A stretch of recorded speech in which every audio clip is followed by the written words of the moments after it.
2 minggu bersama, ke mana kita?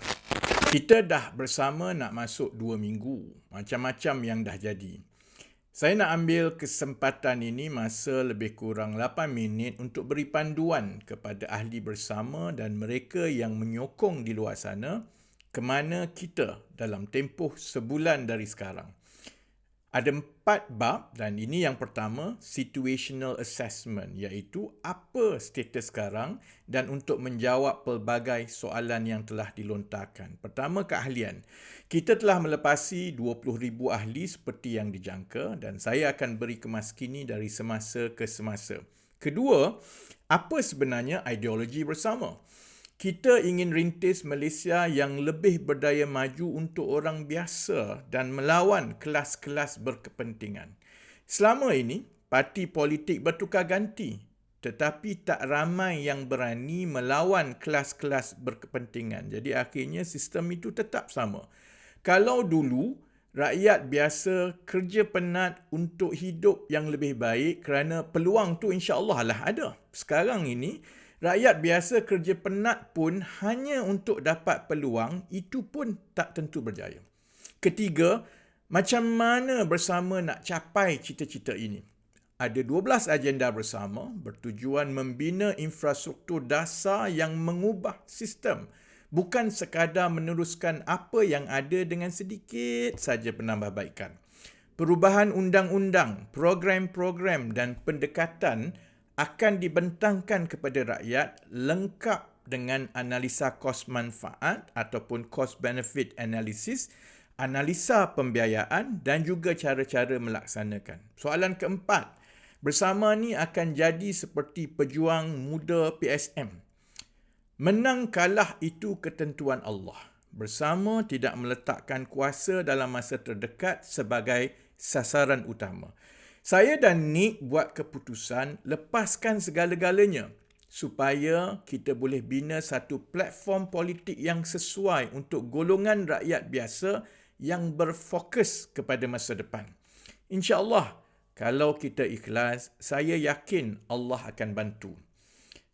Soalan kelima, saya bayar 8.5 juta ringgit untuk beli bersama. Itu fitnah yang disebarkan oleh cyber-tupa kerajaan, turut dijaja oleh Menteri Komunikasi. Jangan bimbang, kita serahkan semuanya kepada Allah.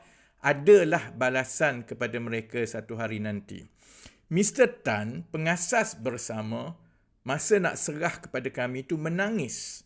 Dia hanya minta supaya kita jaga bersama baik-baik, supaya ia boleh membela rakyat biasa lebih baik dari apa yang dia mampu buat sebelum ini. Bab kedua, apa panduan ke medan persaingan untuk sebulan yang seterusnya. Pertama, tumpu kepada perkenalkan bersama dan 12 agenda kepada seberapa ramai orang. Terima kasih rakyat biasa yang telah mewarnai platform media sosial dengan warna kuning dan kancil sejak 2 minggu yang lalu. Jadi terus create content, terus jadi kreatif dengan konten kita. Buat konten yang menarik minat anak-anak muda dan juga pengundi atas pagar. Kedua, semak penerangan saya dan Nick mengenai bersama. Bila ada serangan, kami akan jawab. Bila ada isu, kami akan bersuara dan kami akan sentiasa buat penerangan. Hadam dan faham apa yang kami sampaikan itu, gunakan hujah-hujah itu untuk menjawab di media sosial. Ketiga, sentiasa komen dan sertakan dengan pautan bersama.org supaya orang ramai tahu di mana nak menjadi ahli bersama.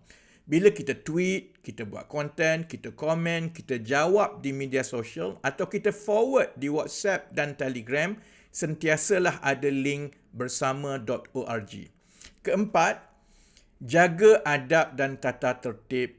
Buang perkara yang toksik dan tumpu kepada yang positif. Jangan taksub dengan saya ataupun Nick. Saya tak handsome dan saya gemuk. Jadi buang masa saja taksub dengan saya. Saya tak hebat pun. Cuma saya ada sedikit lebih berani dari ahli politik yang lain. Bila ada caplos kutuk yang macam-macam, ikut suka dia lah. Sekadar kita berikan fakta, kita terangkan, dia nak meroyan ikut suka dia. Sebab kalau dia meroyan sambil memfitnah, Dia akan dibayar wang di dunia tetapi dia akan dibayar dosa di akhirat. Jadi kita kena yakin dengan Allah. Kita tumpu perkara-perkara yang positif pasal masa depan negara, pasal anak muda dan juga pasal kesusahan rakyat.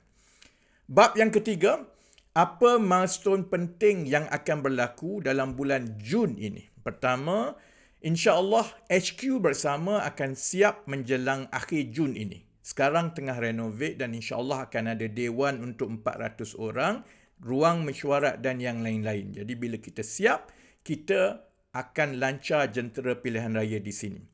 Kedua, merchandise baru akan dilancarkan. Tumpuan kepada merchandise yang lebih menarik, mesej yang lebih segar dan ada 2-3 merchandise yang tidak pernah dibuat oleh orang lain. Ketiga, kita akan sediakan recruitment kit untuk bantu ahli rekrut ahli yang baru. Jadi macam MLM sikit lah, kita akan ada referral code.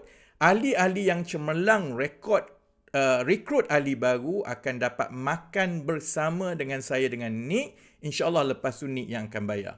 Keempat, saya dan Nick akan turun ke negeri-negeri untuk perkenalkan bersama dan huraikan 12 agenda bersama. Kalau ada Profesor Madya dari UUM yang dulu awal-awal dia hentam, ada baiknya diikuti jelajah ini supaya dia boleh bandingkan ketelitian kami dalam membangunkan setiap dasar supaya dia banding pula dengan manifesto-manifesto parti lain. Barulah adil sikit dan layaklah dia dipanggil Profesor Madya. Yang kelima, app Kancil akan siap menjelang akhir Jun.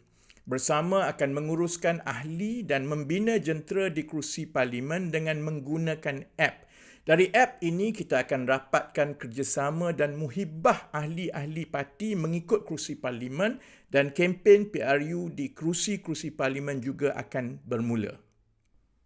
Bab keempat, saya nak jadi calon dan jawatan kuasa penaja. Pertama, semua ada peluang untuk jadi calon. Permohonan menjadi calon akan dibuka dalam masa terdekat. Jadi kena lalui sedikit proses memperkenalkan diri dengan bercakap di depan skrin. Semua akan ada peluang yang sama, jadi tidak perlu kenal saya ataupun Nick untuk berpeluang menjadi calon. Ada jawatan kuasa calon yang akan tapis dan nilai setiap satu permohonan. Saya bukan dalam jawatan kuasa itu. Saya akan sibuk jadi jeneral perang dekat bawah. Jadi kalau saya sibuk layan permohonan jadi calon, kempen kita akan terburai di bawah. Kedua, bersama tidak ada jawatan kuasa penaja baik di peringkat parlimen atau negeri. Kita akan terus bina jentera di peringkat parlimen dari kalangan ahli dan sukarelawan dan pengurusan itu akan dibuat melalui app Kancil. Jadi kita tak perlukan jawatan kuasa penaja di parlimen atau negeri kerana semua urusan keahlian dibuat melalui bersama.org dan selepas ini pengurusan kempen pilihan raya dibuat melalui app Kancil. Kita nak mula dari scratch. Kita tak nak dah bawa budaya dari mana-mana parti lain. Sebab itu kita akan skip budaya jawatan kuasa penaja untuk mengelakkan lobby-melobi untuk menjadi jawatan kuasa penaja. Sekali lagi, saya, Nick dan semua yang di belakang tabir bersama mengucapkan terima kasih kepada semua rakyat Malaysia yang telah bersama setakat ini. Perjalanan kita jauh lagi. Tapi kita dah buat langkah yang pertama. Kancil ini baru dilahirkan dan baru belajar berdiri. Sekarang kita perlu latih kancil ini untuk pandai berlari anak pula.